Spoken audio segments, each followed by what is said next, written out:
Hi, I'm Trish. Welcome to the Gig House Kitchen. It's barbecue season, so today we're going to make some quick and easy burger buns. So let's get down to it.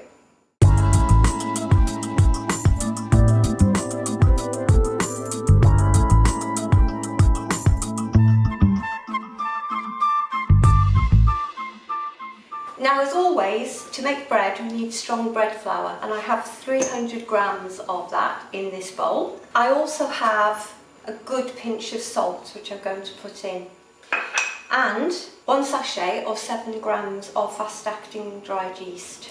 I'm going to give that a little bit of a stir, obviously keeping it in the bowl again.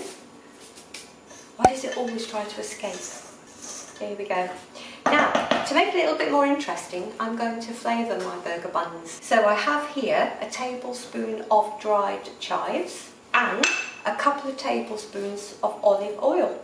Now you could put anything in you like, sun-dried tomatoes, olives, sort of, just to mix it up a little bit so it tastes a little bit more interesting. Now I've got everything in my bowl, I'm going to add my lukewarm water, put my hand in, neither hot nor cold, ready to use. I've got about 200 mils in here. I might need a little bit more, I'll see how I go. Now the important thing is that the mixture is the right consistency when it comes out of the bowl, and it basically wants to be a little bit sticky. i.e. when you touch it, it sort of sticks to your hand a little bit.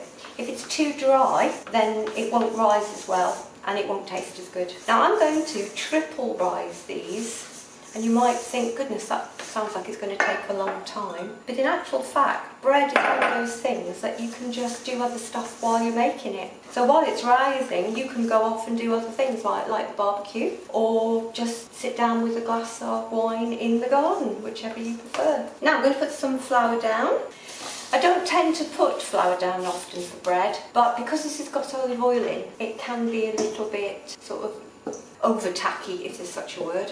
So now I'm going to knead this and give it its first kneading. Now the first kneading, it's quite important that it's the longest. So I would always knead for about 10 minutes, and then subsequent kneadings, perhaps only about 5. So I'm going to knead this now, hairy biker style, for about 10 minutes, and I'll see you in a little while.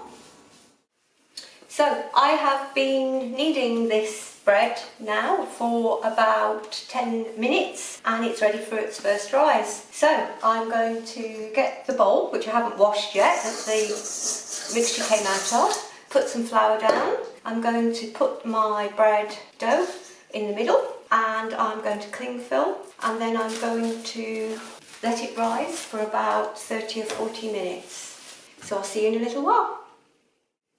So I've got my bread dough here, and it's had its first rise, and I'm just going to push in gently and it's popping back, so it's ready to knead. So I'm going to put just a little bit of flour down, not too much, and then take it out of its bowl and put it on the work surface and give it a little bit more of a knead, or a knockback as they like to call it in technical terms. So I can hear the yeast popping. I'm now going to knead it for about 5 minutes. Now again, this is strengthening the gluten and distributing the carbon dioxide and the yeast, and it makes the bread much lighter. The more you knead and the more you rise, the lighter and the nicer the bread is. So I've been kneading for about 5 minutes now, and I can tell that the dough is ready to rise again. Now most doughs are only risen twice. This one is a 3-rise dough, and it actually is really nice and light. Now I've got it where I want it. I'm going to reflour the bowl again, put the dough in, cover it over some cling film, and put it in a warm place for about, I would think it'd be a bit quicker this time, so for about 20-25 minutes. So I'll see you in a while. So my bread now has had 2 rises, and press it and it pops back and it's ready to shape. So I'm going to take it out of its bowl, put it onto the work surface and give it another little knead to knock it back. You always get a good feel for good bread. I'm going to put a little bit of flour down because it's still got that olive oil in it, so obviously it is a little bit stickier than normal. Now I'm just going to give it a knead for about a minute this time, and then it'll be ready to shape. I have here a greased baking tray ready to put my burger buns on. I'm going to make 4 giant burger buns because we always like the very large burgers, but if you wanted to and you were just going to use normal standard burgers, you could make 6 portions or even 8 out of this. Now ready to shape. So put it into a fat sausage and I'm going to cut it in half and half again,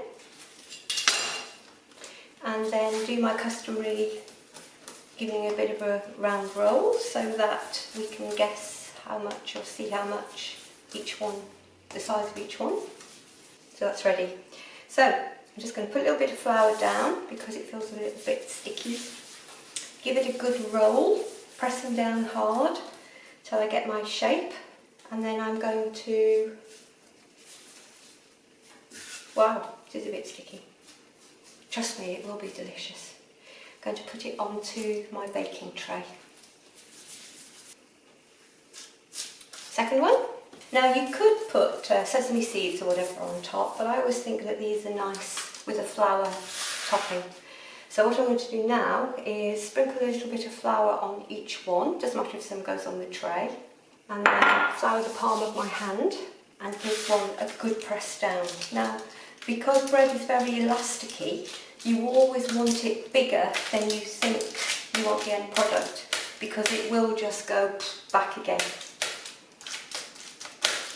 If you don't press them down enough, they'll just be very tall and probably look a bit silly.